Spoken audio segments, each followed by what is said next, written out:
Welcome everybody to 52 Living Ideas. I'm delighted to have Roger and Claire back talking about rule number 2 this time.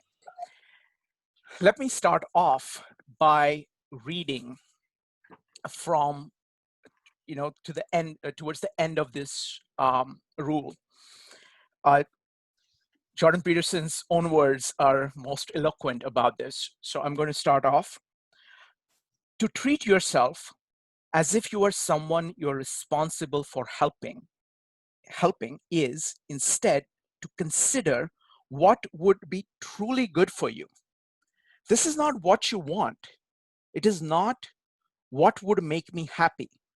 Every time you give a child something sweet, you make that child happy.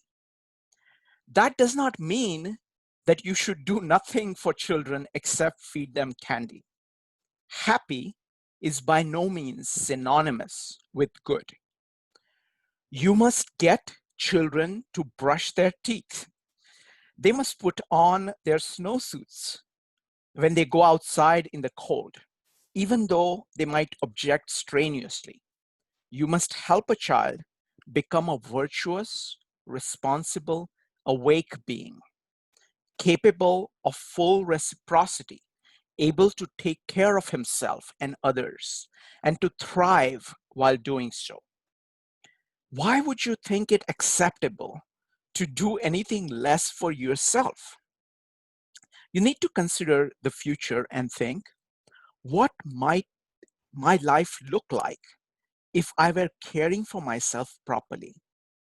What career would challenge me and render me productive and helpful so that I could shoulder my share of the load and enjoy the consequences? What should I be doing when I have some freedom to improve my health, expand my knowledge, and strengthen my body? You need to know where you are so you can start to chart your course. You need to know who you are so that you understand your armament and bolster yourself in respect to your limitations. You need to know where you're going so that you can limit the extent of chaos in your life, restructure order, and bring the divine force of hope to bear on the world.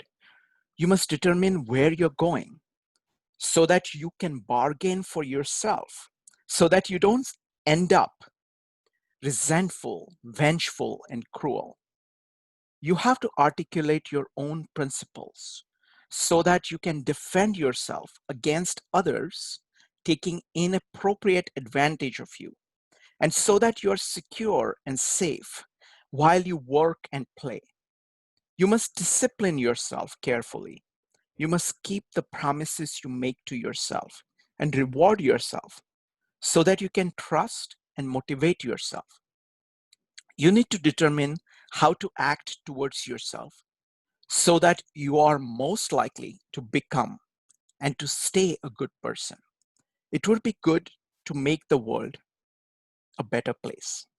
Heaven, after all, will not arrive on its own account. We will have to work to bring it about and strengthen ourselves so that we can withstand the deadly angels and the flaming sword of judgment that God used to bar its entrance. Claire? Don't underestimate the power of vision and direction. These are irresistible forces, able to transform what might appear to be unconquerable obstacles into traversable pathways and expanding opportunities. Strengthen the individual. Start with yourself. Take care with yourself. Define who you are. Refine your personality. Choose your destination and articulate your being. As the great 19th century German philosopher Friedrich Nietzsche so brilliantly noted, he whose life has a why can bear almost any how. You could help direct the world on its careening trajectory a bit more toward heaven and a bit more away from hell. Once, having understood hell, researched it, so to speak, particularly your own individual hell, You could decide against going there or creating that. You could aim elsewhere. You could, in fact, devote your life to this. That would give you a meaning with a capital M. That would justify your miserable existence. That would atone for your sinful nature and replace your shame and self-consciousness with the natural pride and forthright confidence of someone who has learned once again to walk with God in the Garden of Eden. You could begin by treating yourself as if you were someone you were responsible for helping.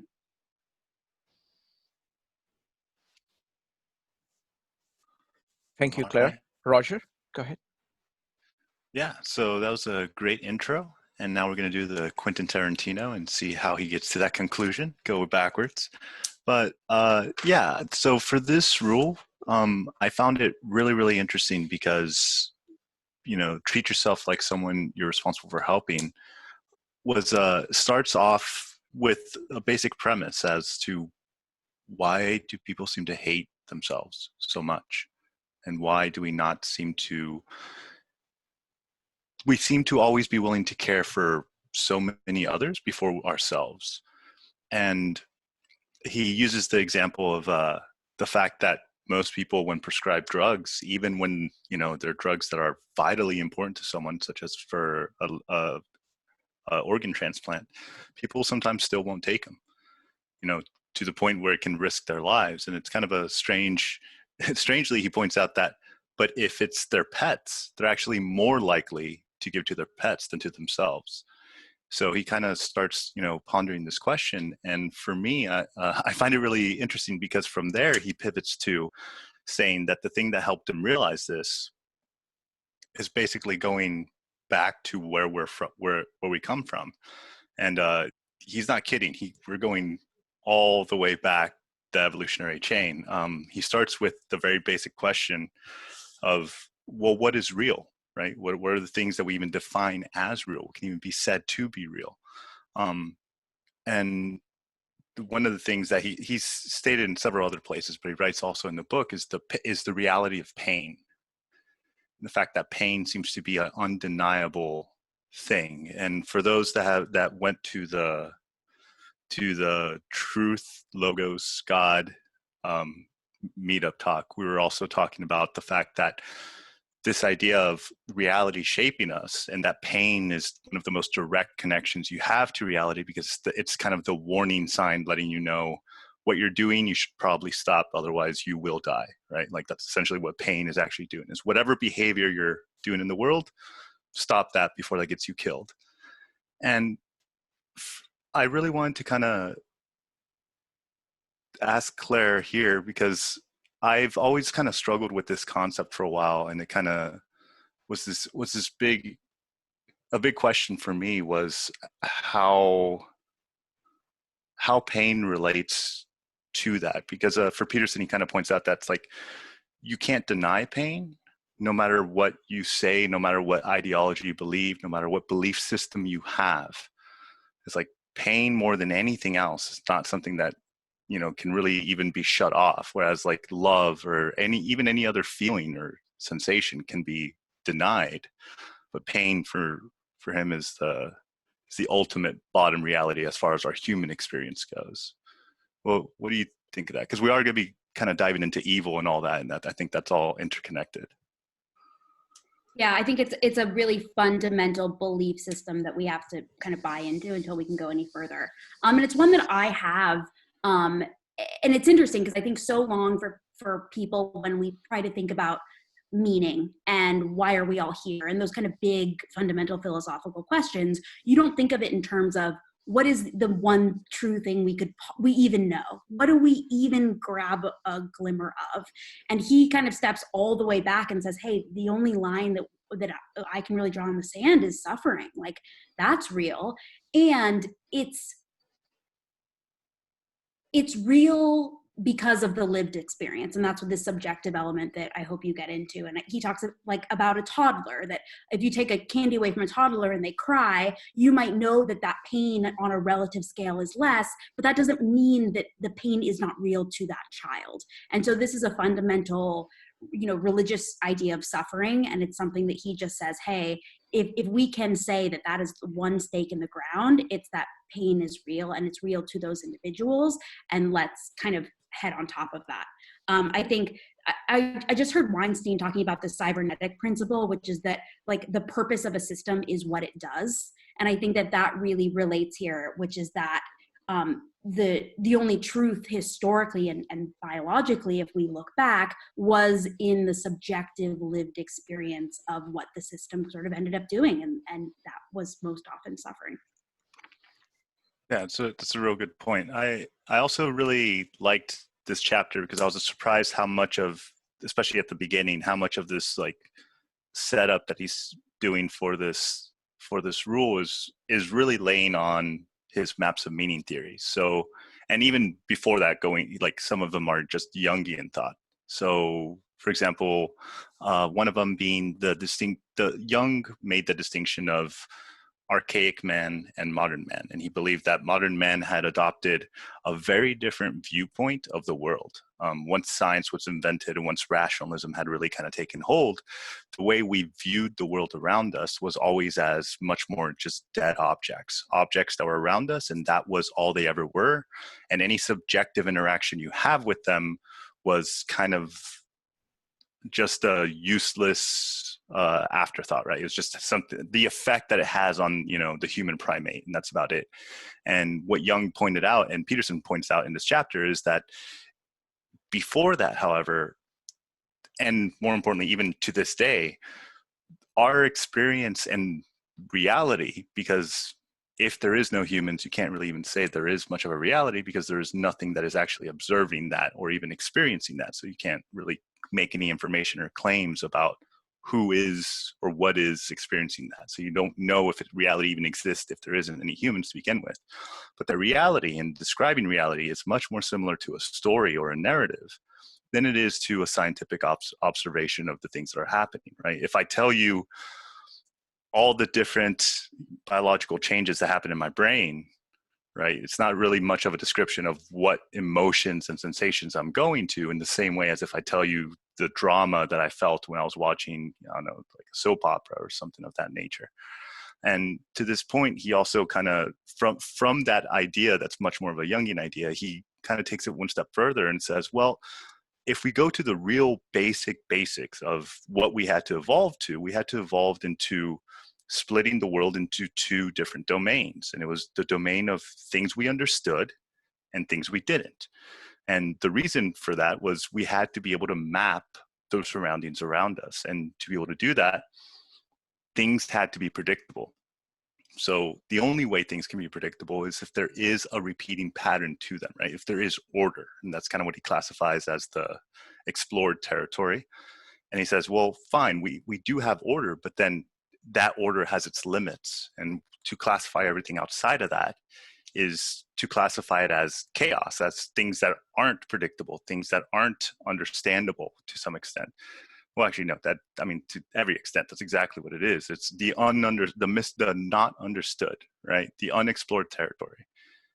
And I really like this theory because once you conceptualize it, once you take it as serious as Peterson means it, you see it as a fundamental, if not a fundamental classification of reality, at least a fundamental classification of how we interact and perceive reality. Like, does that sound right to you? Yeah. Like, what are your thoughts?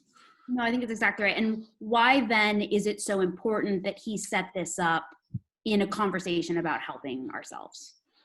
Right. So because he notes there's a third thing that operates within those, and he notes that it's like you have chaos, you have order, but then you have the thing that mediates between the two, and that it's kind of like the catalyst between them that can turn chaos into order, and also, you know, if so intending, order into chaos also. So it's kind of this idea that you can the thing that we are, whatever it is that we are, has the capacity to create both.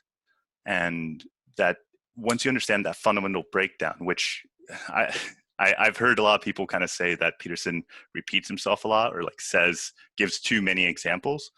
And I actually really appreciate that, because essentially what he's trying to do is since he really doesn't like postmodernism, is attempting to get out of the hermeneutic circle, which is essentially the problem of anytime you try to describe something, you're describing it with more words, right? So like you're just using more words to describe words, and you can never really and the hermeneutic circle is kind of this idea of like you're constantly trying to get closer and closer to what someone means and to get to definition. And what he does is he kind of just lists a bunch of things that are representations of chaos and then kind of points to what all of them have in common. That's the thing I'm trying to talk about. But yeah, so for the uninitiated, order tends to be the known territory, the things that provide structure, that provide safety, security, the things that are predictable, the things around you that you understand and that relax you. Like I see it, I personally also think that that's actually why we have it, is because it's or why we have that emotional response to order and chaos. And a lot of order, we tend to, it reduces stress because it gives us a better understanding of what's around us. And with chaos, since anything is possible, you have to prepare for everything, and your body, spikes up cortisol as a preparation for anything, any possible risk that comes to you. But yeah, is there anything that you want to talk about? Because we can also get into the gender or the gendered aspect of this. Yeah, there's a lot there. I think it's important to note also that this is a fundamental differentiation that exists in the human brain. So when you start thinking about system 1, system 2 thinking, or just sort of the innate animal thinking versus more analytical thinking, that's the same order and chaos dichotomy. So if you see a pen, you interpret the use of it quite quickly. That's sort of instinctual, and then the analytical piece comes afterwards. So this is something that he's saying is just so innate and probably goes back to when humans lived on trees. And yeah, we could go into all these different categorizations of order and chaos, but the real takeaway and why he dives into it in such depth in this chapter is because of that third thing, Roger. And I think you said that quite well, is the balancing between. I saw someone mention feng shui. There's a lot of sort of Taoist elements here, but it's about having the yin and the yang, having one foot balancing each of them. And I think the element of it that's meant to be quite comforting is that chaos does exist, and that suffering does exist, and that pain element is there, and it will hit us eventually. And I think just kind of swallowing that pill metaphorically is an important statement to make, that while chaos will occur and you'll have one foot planted in it, that is part of the sort of human cycle and human struggle. Can I add something? Yes. So what I try to do is that I try to do what is called syntopical. So kind of take other people's ideas which are similar to this. Now, we've done this entire series on Carl Jung. And there, he has the concept of conscious and unconscious. And the big thing that I got, we did 13 meetups on that. And we had all these Jungian experts come and talk about conscious and unconscious in various different ways, various different aspects. But the big takeaway for me is that the unconscious actually dominates everything. It's the world. You don't know much about the world. You don't know much about what is going on between people, between your entire social circle, in the economy, in your country, in your culture. You don't know what's going on inside of you. A lot of it is, so you're basically, the unconscious is huge, humongous. It's not an afterthought that, okay, there is chaos. There is mostly order, but there is some chaos. No. There is mostly there is, things that you are unconscious of. Now, why does it then appear that order is the main thing and chaos is kind of on the side? It's because you're focused on what you're conscious of. And people tend to kind of restrict their attention just to that. So one of the big things that Jordan Peterson does in various different ways, because he's deeply a Jungian, is to show you how much and how large and how big the field of chaos is. I like Jung's way of looking at it, is simply saying that there is unconscious. It's about kind of accepting of nature. Another way, it's like, nature is what it is. I am what I am. I know some things about it, and I'm going to try to make things as conscious as possible. I'm going to bring more and more of the unconscious into conscious, and that's how you grow. So that is kind of the Jungian perspective on this, on which Jordan Peterson's thought rests. Over to you, folks. The other big Jungian kind of epiphany here, while we're on the topic, is the way he sort of spins on his head the golden rule. And it's one that Peterson likes to call to, which is that we typically think of sort of do unto others as about kindness. Be nice to other people because you want them to be nice to you. But, the more sophisticated interpretation and the way Jung sees it is it's about our own individual proclivity for evil, and it's the shadow within all of us and the chaos within all of us. And so rather than being nice to other people, it's understanding, hey, I see my flaws, I see my sins, I see that, and I saw my capacity for it, and so I can empathize with those that do the same, and forgiving ourselves and kind of forgiving that innately human sin and judgment that we all cast on ourselves, in order to be able to forgive others.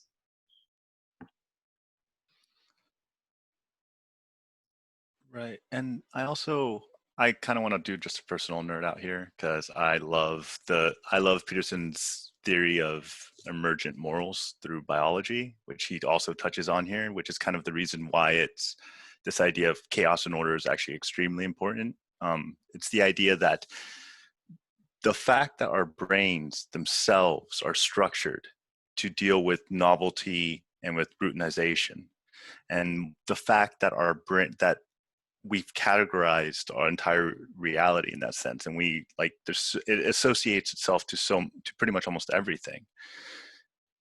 Also implies that it's not just a description, but it's also prescriptive. You can also see what the system itself was created to aim at, or when it's functioning optimally at. And that's why Peterson's so obsessed with the orienting reflex, and the idea that whenever novelty, what the orienting reflex is, essentially all of you as you're watching me talk, if there was suddenly a loud crash in your other room, you'd immediately turn your head and see, and kind of look in the direction it happened, and immediately your brain would kind of just interrupt whatever it was doing, and now you're very curious as to what's going on.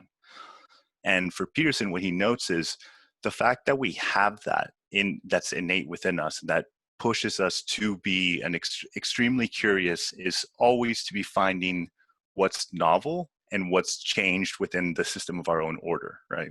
We want to understand, it's like, who the hell's in our house, or what was that, or what broke, right? So we're trying to constantly figure out what it is that's changed within our system. And Peterson kind of takes this a step further and notes that, and when we're pushing that to the limit, right, and limit being whatever it is that we're competent enough to actually handle, that is where meaning is found.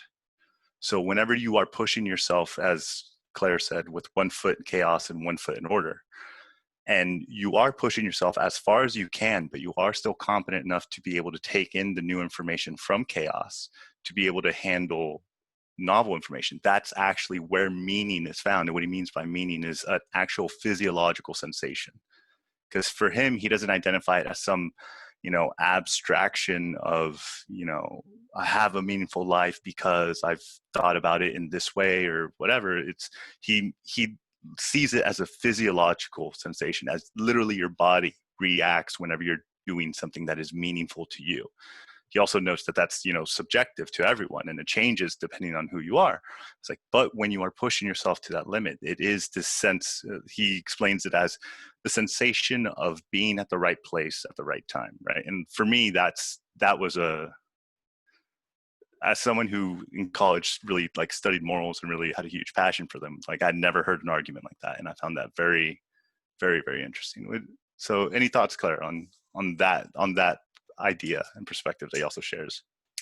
Yeah, and I think there's a big connection here to paying attention and speaking the truth, and attentiveness, and the even the symbol of the eye. He gives a great story about if you have social anxiety and you're at a party, like go up to the most intimidating person and just look them in the eye, and you'll kind of cross that hurdle. And so I think very important, and it's a muscle that gets better, right? So the more truth you tell, the more you're listening, the more you're orienting and reorienting, your gut becomes a better tool for you to sort of rely on. And I mean, we can talk about the sort of gender element for one moment, but in this order and chaos dichotomy, the female role as the selector, as that chaos, as the selector, natural selector, that's a role that relies on a lot of that gut, right? So you see that that sort of natural instinctual thing come across a lot more, I think, in chaos. The Jungian intuition, right? Right. And yeah, so from there as far as the feminine, he kind of does note that these two kind of categories, because they too do kind of connect themselves into everything else, have also connected to one of our most basic categories, which are gender, right? And the reason it's one of our most basic categories is because we thought without the conceptualization of those categories, the species itself would likely struggle a lot more to be able to survive. So there's now a natural evolutionary pressure for one animal to be able to distinguish which is competition from which is a possible mate. And that's more why that distinction, he says, is one of the most fundamental aspects that has to be at least 200 million years old, is because in order for this game to be played out, like the players need to be able to know who they're playing with and what they would have to be looking for to start with.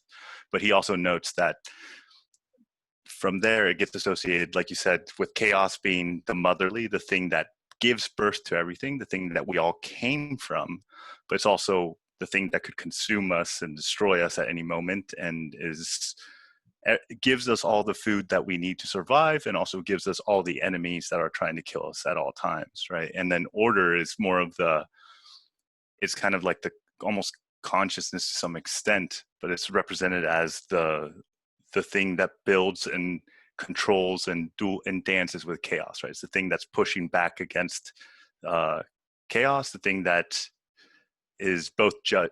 And the interesting thing here is they're both in a way a judge. So nature is a judge in order essentially to mate, and order is a judge socially for social cohesion, right? Like our culture demands that you be a certain way, and it stomps out anyone who doesn't quite follow those rules. So they both serve this weird judge in a very different way. One is for your life, and the other one is for the next life, for the next of kin kind of idea. Absolutely. And yeah, and I guess the only other topic that he does cover here he starts to move in, that if we accept that there's, chaos and order, it's like, well, that same dichotomy is actually represented in some of our oldest myths, which you can imagine chaos as, the unknown outside, dangers and dragons outside the wall, and order being, paradise where everything's known. And he makes the connection that it's like, well, that's essentially the story of the Garden of Eden, right?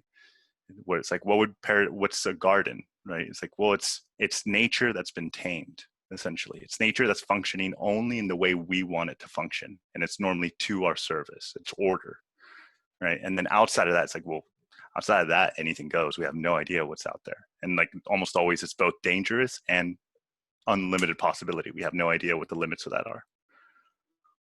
And I know you said you're extremely excited about talking about this one, so yeah, I'll take it to you. It's just really powerful, because the story we mostly all sort of know, but his telling about it is very illuminating. It's funny. Like, I really recommend you guys read through it. But it has so little to do with the apple itself, and everything to do with what happens after. And I just thought that was such a fresh perspective way of looking at it. So we can kind of walk through it and just sort of unpack some of the symbolic, symbolism here. As Roger said, the The garden is highly symbolic. The serpent and the eyes, I think, are really huge. That if we evolved in trees, and our eyes are very strong for a reason, and so that sort of symbology there is very important. And he goes into just kind of, it's just really funny. So the serpent comes out, he tempts Eve. We all know the story. And Eve takes it, and he says she wakes up, she's conscious or perhaps self-conscious for the first time. Now, no clear-seeing, conscious woman is going to tolerate an unawakened man. So Eve immediately shares the fruit with Adam, and that makes him self-conscious. Little has changed. Women have been making men self-conscious at the beginning of time. They do this primarily by rejecting them, but then they also do it by shaming them if men do not take responsibility. Adam and Eve wake up, all right, but enough to discover some terrible things. First, they notice that they're naked. And so I think this symbolically is a really important reference to consciousness and all the shame that comes along with seeing ourselves in sort of nakedness for the first time. I'll pause there. Roger, is there anything else there to unpack and just kind of the consciousness element? Yeah, well, I mean, from there it kind of connects to a lot of things, but yeah, the idea that like once you become self-aware, right? Once you become aware of at least the threat of your death, and I really do enjoy Peterson's point as to, is like, well, why is it that in this story, women seem to become conscious first? And so it's like, could just be a chance, right? It's a 50-50 chance, someone whoever wrote the story just needed to pick one of the two. He's like, that's possible. It's like, another possibility is that they, as women were evolving, they were the ones that were child rearing and had to take care of their kids. And a lot of predators would oftentimes target them. So therefore, evolutionarily speaking, again, there's an evolutionary pressure for mothers that are awake and aware of their surroundings and capable of understanding that if they don't take precautions, the children that they've created will die, right? It's like allows them to start to both realize like, oh, wow, like my children could die, I could die. And then I do like that point is like, so then they start selecting more and more for men that can and thank you, Brian, for that. That is awesome. But I would start selecting more and more for men that are also awake. And I think that's symbolically represented in a way of, Eve then takes the apple to Adam, right? Yeah, absolutely. And there's a funny, he talks about Eve, and then Eve then curses God for making her so bitchy, himself so useless, and being so deeply flawed. So it's just, yeah, it's well done. And then that nakedness, I think they just they run away, right? And he says, in their vulnerability, now fully realized they felt unworthy to stand before God. If you can't identify with that sentiment, you're just not thinking. Beauty shames the ugly, strength shames the weak, death shames the living, and the ideal shames us all. Thus, we fear it, resent it, even hate it. What are we going to do about that? Abandon all ideas of beauty, health, brilliance, and strength? Well, that's not a good solution at all. And so the next part of the story, I think, is the really important part, and it's one that I didn't even know was in the story when I first read it. The creator of the universe calls Adam, and Adam replies, "I heard you, God, but I was naked and I hid." What does that mean? It means that people, unsettled by their vulnerability, eternally fear to tell the truth, to mediate between chaos and order, and to manifest their destiny.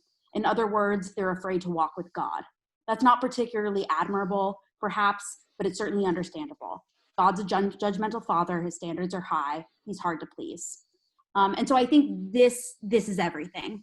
And it's so something that we can relate to, in that, we all have those deep flaws, but being able to stand up with your head held high and walk despite them and because of them, and with an aim to sort of sort them out and make themselves a little bit better, that's really, in Peterson's eyes, the only path that one can take.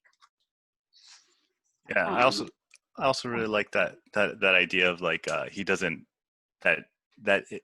in his insecurity, that is what pushes him to not tell the truth and to struggle to tell the truth.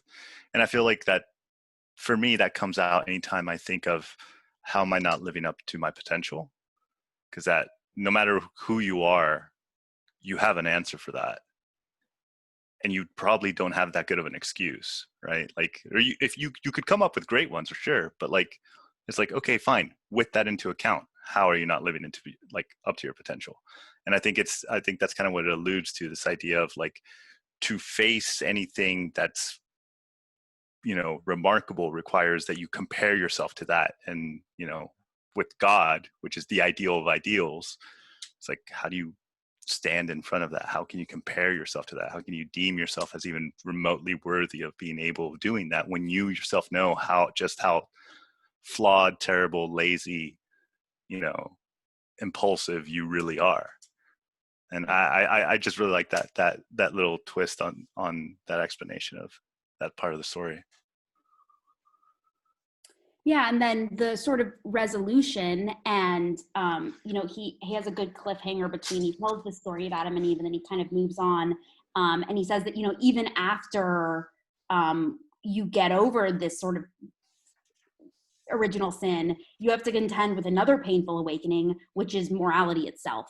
And how do we contend with actually creating a moral structure, given that we're all have that propensity for evil? And I think the alternative, the options, is another sort of Christian, fundamentally Christian value, which is the divinity of each individual person and humans' kind of beauty and capacity for unbelievable strength. And he tells a little story that just gives me goosebumps about like two factory workers who both had pretty severe physical impairments, but by bringing them together, they were able to do a wonderful job and have this symbiotic relationship. And I think he has so many stories of beauty and strength throughout this, and that's a core hope for him, is that, hey, we're really freaking strong.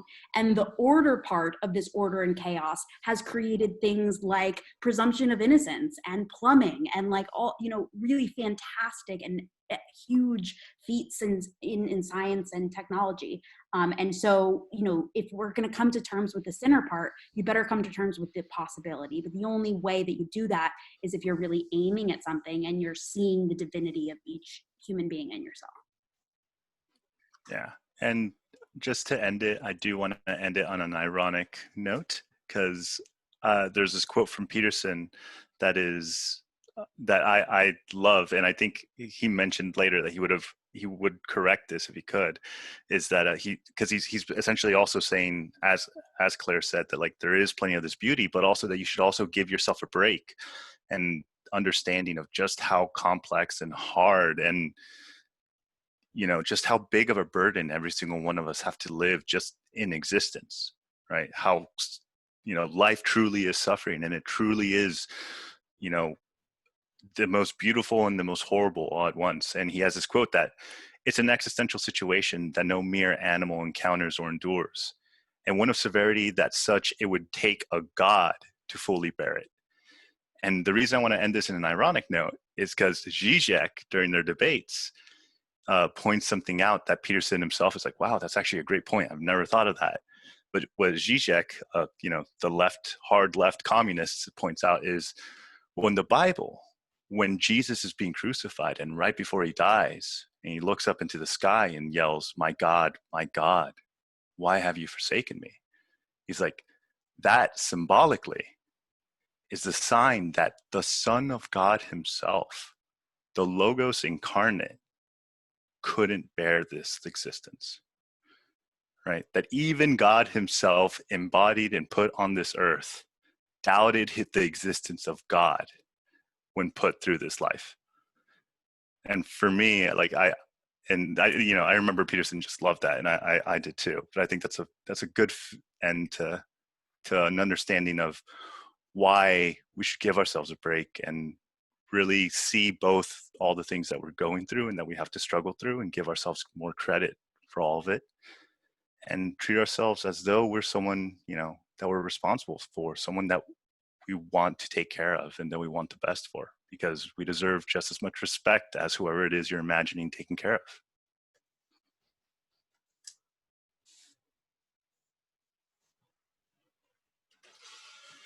All right, shall we take a few questions from the audience, and then we will go ahead and do the breakout rooms.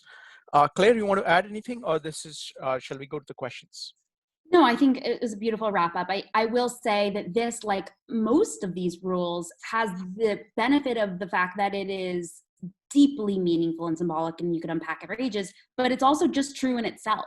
You know, stand up straight, like also just start by doing that. And I think this is one that often in times when I'm in a rut or I'm feeling down or you just feel like you can't really climb out of it, you can sort of trick your mind into being like, okay, if I were insert friend, what would I tell that person to do, and kind of fake it out. So I think all of these rules have a fun added benefit of, hey, if you don't even need to understand the deepest part of it, but remember that little trick, because it really does work for me personally.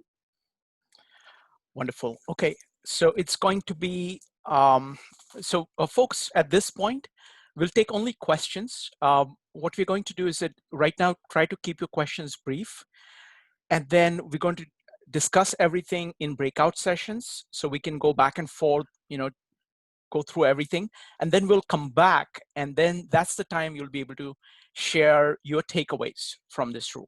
Okay, so it's going to be iPhone, followed by Jeff, followed by Jean, Wayne, Elena, and Joe. So iPhone, whoever you are, go ahead and unmute yourself and you can ask the question. Just a sec. Sorry, I couldn't quite hear you. Could you please repeat what you said? Hello? Okay, no. So iPhone, I'm sorry. My iPhone is talking to me because I said iPhone. Okay, all right. So the next person up is Jeff. Go ahead.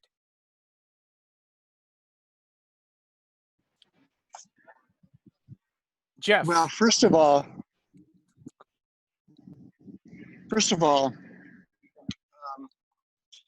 I just want to say, wow. I want to say, Shrikant, it's about a year and a half ago that I first came to, one of these meetups. And I have to say, this one has taken me aback as much as any that I've attended in the year and a half. And part of it is that the three of you, in your own way,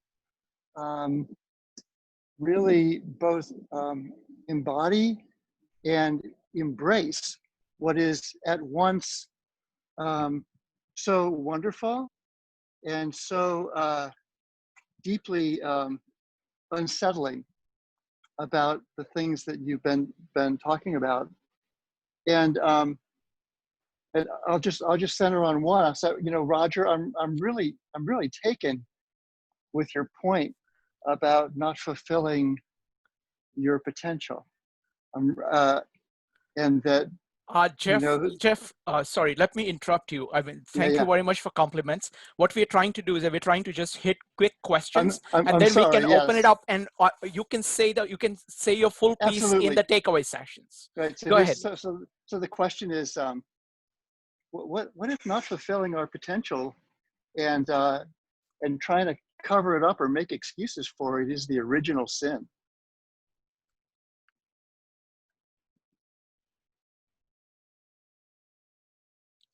Roger, would you like to talk about this?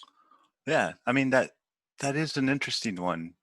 I guess because like for Peterson, he conceptualizes it slightly different, though I do understand your point, right? Like at the same time, to destroy your own potential seems to be something that works completely counter to life and existence itself. Peterson conceptualizes it much more as an externalized sin. He conceptualizes it as the original sin as being essentially the understanding of evil, of the capacity for evil. The understanding that, well, once we realize that we're naked, that we can die, that we're vulnerable, that we're susceptible to pain and suffering, well, almost instantly or around the same time when you realize that can happen to you, you also realize that can happen to everything that's like you, including anyone you don't like, including any enemy you don't like. And you now are equipped with all the knowledge to make someone else suffer, because all you have to essentially do is think, what would be the one thing I would hate to happen to me? And Peterson points out, it's like all you have to look at is medieval tortures It's like no animal would ever invent that. That's a uniquely human device, explicitly just to make people hurt before they die. He's like, and for him, he sees the fact, like that realization that we became almost godlike and being able to understand ourselves also led to the original sin of our capacity to inflict unnecessary pain and suffering. Next one up is Jean. Jean, go ahead. I want to ask, so it's quite interesting about order and chaos. So I'm just wondering if order and chaos is two parts of our brain. Basically, it's rational and sensual part of the brain. And also in a lot of literature, like Anna Karenina, it's all about the order is the husband who is very stable, like provide a good good life. And then the lover is the chaos who bring all this passion of her. And it's quite interesting. A lot of literature, like Madame Deborah, I think, it's very similar kind of topic. So when the woman actually pursue this chaos, end up suicide and died. so I just wonder, is that relevance? Let me take that.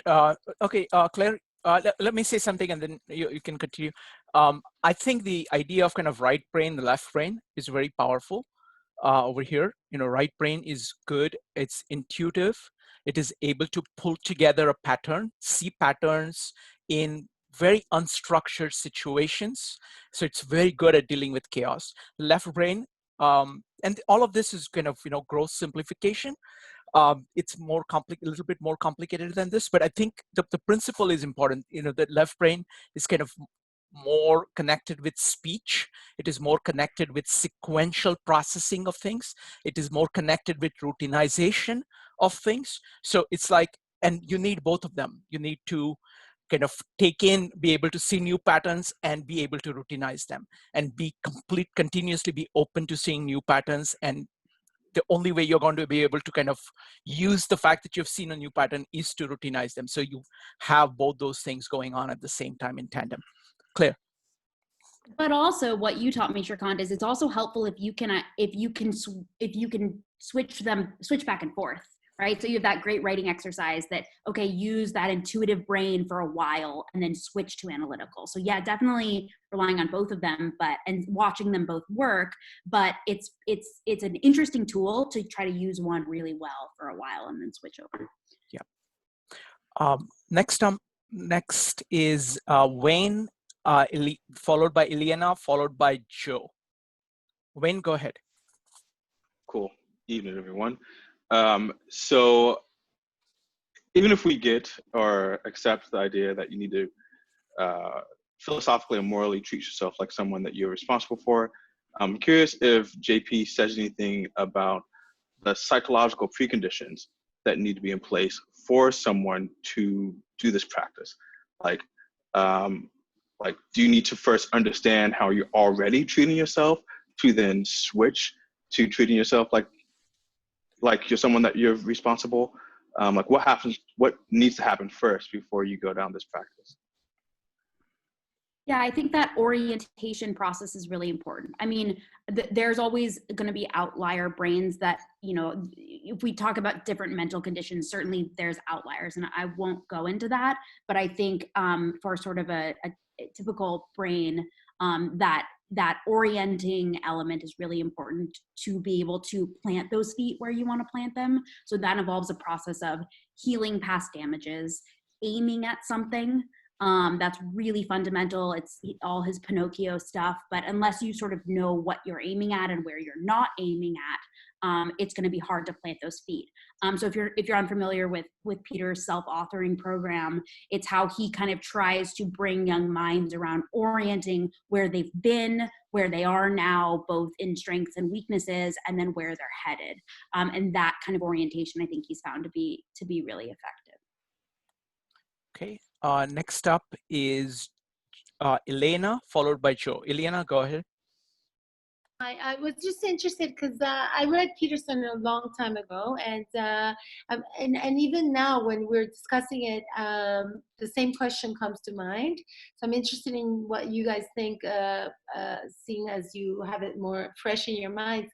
But it seems to me that he kind of leans on Buddhism without giving Buddhism any credits, you know. So in many ways, he's talking about suffering. Life is suffering. Well, that's not his, right? Right. He's also talking about. I mean, I'm not criticizing because the truth is, his book was probably very influential in my life, and I think he's brilliant. But I think that it's interesting as a psychologist of religion, he goes towards Jung, but I mean, the credit to, like, let's say Freud, where he talks about the feminine and the masculine, and Freud long time ago said the feminine was more chaotic and less rule bound, and the masculine was rule bound, because the masculine was representative of the castration complex. So if you could get castrated, you're not likely to break rules. So women are more likely to break rules and lean towards chaos, simplified in Freudian terms. And then Lacan talks about the right, and the father is also, the masculine and the rule. But just go and Siegel, there's a bunch of Eliana, could you summarize the question, and then we'll answer it. So there's other psychologists, is my point. Daniel Siegel, current psychologist, talking about chaos and order, which is, again, not a concept that he came up with, and life is suffering, and all these concepts are very Buddhist in nature. So I'm interested in hearing from you guys. Sure. Does he ever mention it? Did I forget? Or why is it that that's not on the table? Okay. So Go ahead. yeah, so Peterson actually loves Buddhism. If you go on YouTube, you can actually find him giving a lecture on the Buddhist story when he's like super young. Like it's like when he just got his PhD. It's a great story. It's a great Jungian analysis of that story. But yeah, so his main point is also kind of pointing to your point. And in case you didn't see, I think someone else's, this is all in relation to feng shui. You can also relate it to the Christian, you can relate it to Judeo. It's related to the Mesopotamian foundational myth, to the Egyptian myth. So it's comparative mythology. So it's the idea of, like, myths in general seem to have a structure that's similar altogether.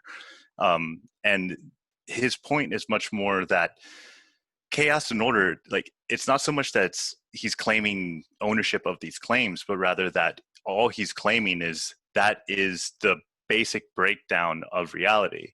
And if anything, the fact that several religions, several psychologists, several physicists, several biologists are all from different perspectives starting to reach and point to the same dichotomy points more to the fact that all of them seeking truth are starting to focus into one point, right? So, like, if anything, like, that's more the case. It's not so much a matter of credit as much as he's trying to find the truth. So are the Buddhists. So are people seeking feng shui. So are and it all starts to correlate onto one thing. Yeah, I'll add one more thing. I think the unique thing about, the kind of the method that Jordan Peterson does is that he's trying to find truth wherever it is found. So he takes in evolutionary biology, he takes in mythology, he takes in Buddhism, he takes in Jung, he takes in the research in neuroscience, he takes in the history of Second World War, and he's trying to kind of piece together ideas, and he's trying to kind of come up with something which is what he calls consilience, trying to kind of come up with things which are consistent at all these different levels, and that's part of his method. And he would very much give credit to each of these things, but what he's really looking for is the common patterns, which is actually very similar to what Jung did in his work as well. Next question is from Joe. Joe, go ahead. Mine's actually just going to build a little bit off of Wayne's, and the idea of orientation. How do you know? Does he give any specific approaches to forgiving oneself? Yeah, I could kind of walk through self-authoring. So forgiving oneself. So I think that I'm thinking now about sort of past trauma. And so Peterson says, think about your past. And if there is anything as you think about it that makes your stomach kind of hurt, that gets that intuition that doesn't feel right, write it down in as much detail as you can, as many times as you can, until it starts to feel a little bit better. And so that's just kind of classic psychoanalysis, but really go back and really dive into those to see where you're at in the past.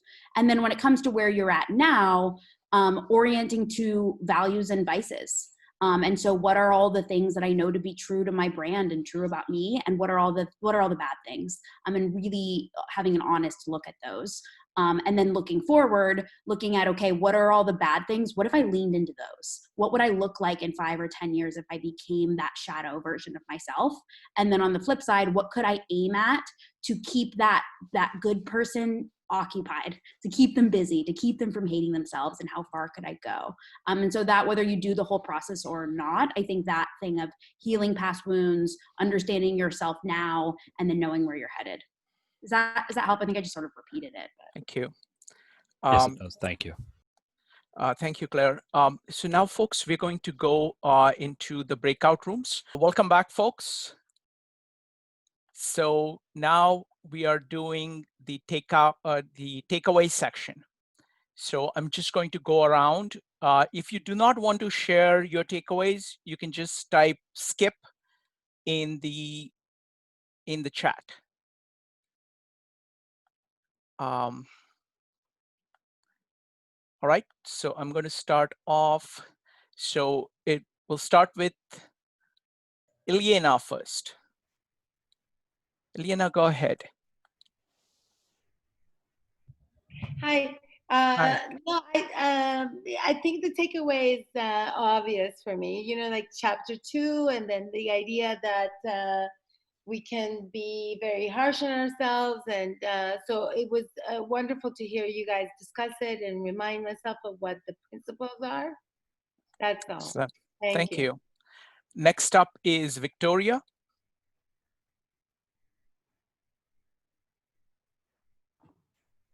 Hello, my takeaway will be that we should be, and it's a quote from the book, move toward heaven and more away from hell. So Okay. from our own mind, our own words, create hell or heaven. So Wonderful. be toward heaven. Thank you. Thank you. Next one is going to be Becky, followed by Jean, followed by Wayne. Becky, go ahead. My takeaway was that it is oftentimes helpful for self-forgiveness when other people show you compassion. Wonderful. Thank you. Next up is Jean, Wayne, and Michael. So my takeaway is we discussed Jordan Peterson. I think his main is really to make the philosophy and all this psychiatry, make it simple and easy to access to the common people and give them a clear guideline. I see a lot of young people benefit from it, see from the comments, from the YouTube. But I also ask, I think Alex helped to answer pretty well. I also saw Jordan Peterson, he seems to be suffering a lot, you know, like through his YouTube video and his facial expression, like he's tortured. And he's actually, I think he also has a lot of compassion. Maybe that's the reason he really want to help other people, because he's suffering himself. And so Alexander explains, when you do psychotherapy or whatever, when you understand so many negative feelings, whatever, it actually affect people, like the caregiver, they actually burn down. So which is very interesting feedback I learned. Thank you. Next up is Wayne, Michael, and Marisa. Wayne, go ahead. Yeah, so I think the thing that I'm taking away is that regardless of the philosophical or psychological strategies that you want to employ, they're going to take practice. And just like anything, well, not just like anything. So we think about practice in sports and seems pretty straightforward, but you can't really apply the same model to psychological skills because the mind is so complex. but that doesn't mean that you shouldn't practice. So yeah, that's my takeaway. Okay. Next up is Michael. Michael, go ahead. My takeaway was how liberating and empowering it can be when you acknowledge and articulate your individual truth. And Roger gave a great strategy for determining the direction of your life. And that's if you take every deficiency that you have and try to think about what your life looks out if you live out each one of those deficiencies. And then you contrast that to what if you list all of your strengths and see what happens when you live out all of your strengths. So I thought that was really cool as well. Thank you, Michael. Next up is Marisa, Alexander, and Brad. Marisa and Alexander. Marisa, go ahead. My takeaway for today is that you need to let your own internal voice be the beacon for guiding you towards what is best for you. And in today's world, that can be a challenge because there's so much noise out there that we can tend to forget that which makes us happy is, temporary, fleeting. And so to try to listen inwardly. Thank you. Next up is Alexander, followed by Jeff, followed by Ron. Alexander, go ahead. I think the biggest takeout that we had from the group talk was just the fact that what we had spoken on was issues that happened at the VA hospital, and especially involving the staff members, not the veterans. But one of the things is that there's a high level of burnout in the staff. And one of the things that we had come out, we actually had a roundtable here at the VA hospital in Honolulu, and one of the things that one of the veterans had said is that and he's talking about the doctors, the psychiatrists, and psychologists, and he says, you're the sin eaters for us. Your job is taking the sins that we can't deal with and trying to, and there's a limit to the amount of exposure to, I hate to say it, but because the military is a chaotic world, and even the leftover remnants of it, a lot of the doctors, medics, and it also happens with paramedics, nurses, firefighters, police officers. You're exposed to so much chaos that you get to the point where there's a limit on the amount of sins you can take, because it becomes overwhelming. And that's and as you said about Mr. Peterson was, his background is clinical psychology. I think clinical psychiatry or psychology. Psychiatry. So psychiatry. So he's the pill doc. So I mean, that in and of itself is just it's psychology. I'm sorry, but I have psychology. to Thank just you. make it. Just wait. I have to say it's psychology. I'm sorry. Psychology. Psychology. Okay. This is an important distinction. Yes, one pushes pills and it is psychology. I didn't know if it was pill side or the talk side. So, yeah, he does. He does have patients. Yeah, he does have patients. Yeah. Well, mean, even them do. But the big thing is that you're absorbing the sins from everybody that's ever had a bad thing. Yeah. And thank you, Alexander. No, that's a very crucial point. Jeff, you get to have your 2 minutes to summarize your thoughts. Jeff, followed by Ron, followed by Joe. So actually, I think mine is rather simple. What I'm discovering as the older I get, the more questions I have, and I think I was more sure of things at an earlier age than I am now, and I'm in some ways much more drawn, even fascinated by questions that are really tough to answer, and maybe those where, as Gertrude Stein said, there's not going to be an answer. There never was an answer. That's the answer. Thank you. So that's all for now. Yeah, thank you, Jeff. Really appreciate your comments always. Next up is Ron, followed by Joe, followed by Dave. Ron, go ahead. Thanks, Shrikant. Yeah, I'll just keep mine the very simple one, that how Claire summarized it, as to looking how you can be kind to others and making sure you're extending that same thing to yourself. And it helps me even to think of myself, and I advise others of this, in the third person, rather than even saying, take care of how's Ron doing. Almost look at Yes. yourself as, it somehow flips the switch and you're able to extend more care. So I'll leave Wonderful. it at Thank that. you. Thank you. That was great observation. Next up is Joe, followed by Dave. Joe, go ahead. I just want to thank Roger actually for leading our group, because he gave me some great insights, and my group in general.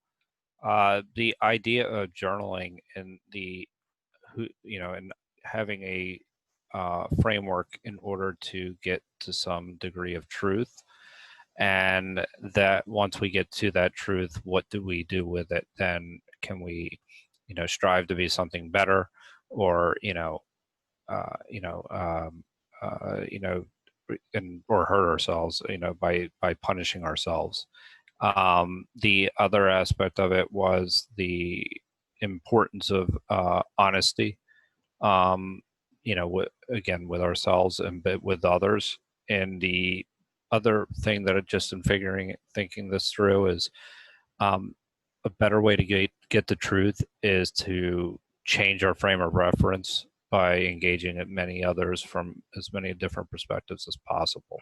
And I think that is a really critical point too, is changing our frames to be more of a complete picture of ourselves. So thank you. Thank you, Joe. Next up is Dave, followed by Brian, followed by William. Dave, go ahead. Yeah, thanks, Shrikant and Roger and Claire. To me, this is encouraging because it's kind of bringing out how complex and difficult life is, that we can try to find tools like this to help ourselves and others. Thank you. Thank you. Next up is Brian, followed by William. Brian, go ahead. I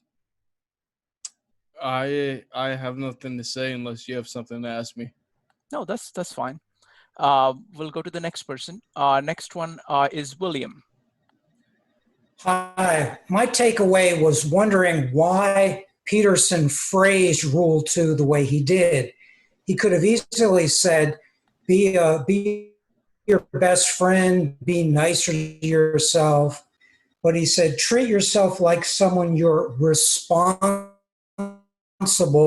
for helping, with the key word being responsible. And that ties in with one of Peterson's main themes of responsibility, which leads us into meaning. So that was my takeaway. Yeah, I just want to comment very briefly on that. He uses this technique all the time, and he recommends it very highly. Like when you think of it in terms of a person, it is easier to think of what you need to do. It's like when you say that, okay, how do I deal with, how do I take care of other people? Oh, I have to take care of it exactly like that. That is much easier to process because we think in terms of kind of personalities and in terms of people. So next up is, let me see, Joel, followed by Alexis, followed by Paul. Joel from Canada. Okay. I'll pass your conservative man decides that there's no possible way I'm going to allow my son. Sorry, I think there is audio problems. I don't know who else said pass, but Alexis or Rox. Alexis? Okay. Next one is Rox, followed by Christian. Rox, would you like to make a comment? Okay. Next one is Christian. Christian, go ahead.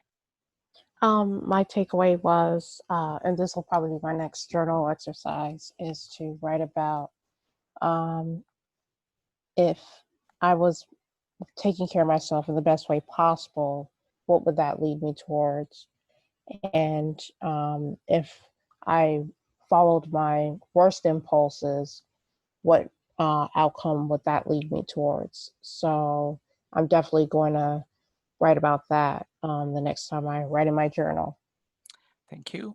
Next up is Vincent, followed by Marco, followed by Marina. Vincent, go ahead. Okay, Marco, go ahead. My takeaway is probably that a little chaos is needed in order to learn and improve. Okay, thank you. Next up is Marina. Okay. All right, let me see.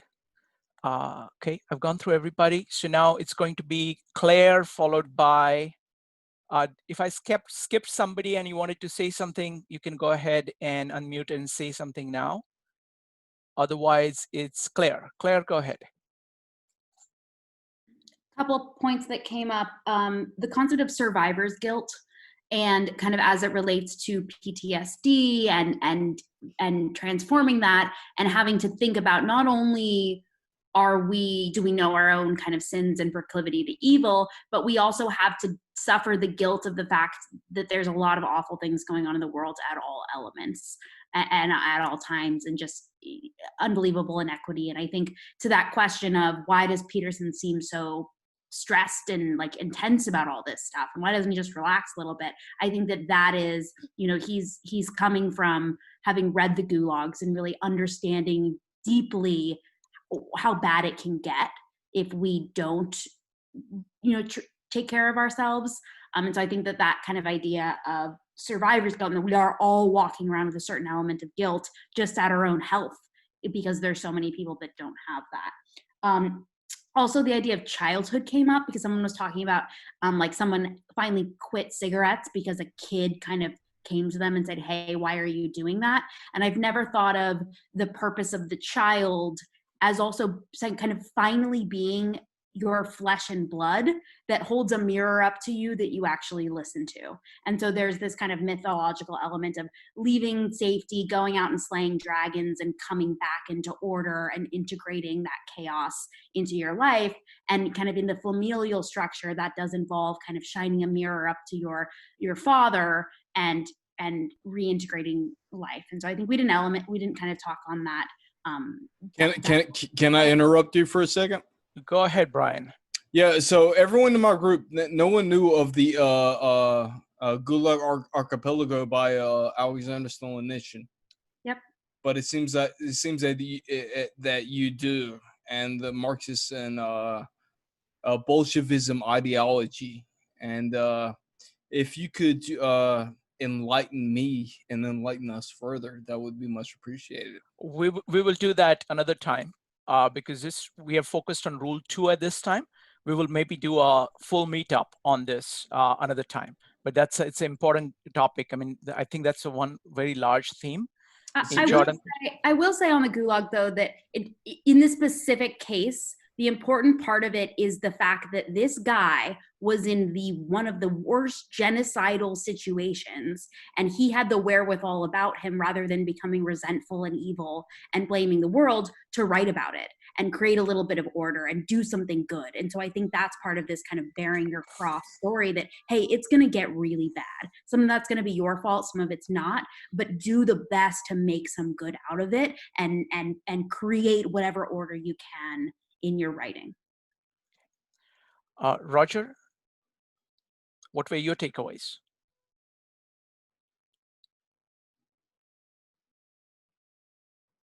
Roger, go ahead. Can you not hear me? Yes, now I can hear you. Sorry. Yeah, so one of my bigger takeaways was from our breakout groups was we were talking about the curative nature of truth and how truth being articulated can really resolve problems, even if the truth itself, and I won't tell someone else's story for them, but even if the truth itself may be a negative or not something that someone wants to hear, it can still resolve a conflict once it's actually articulated and fully expressed.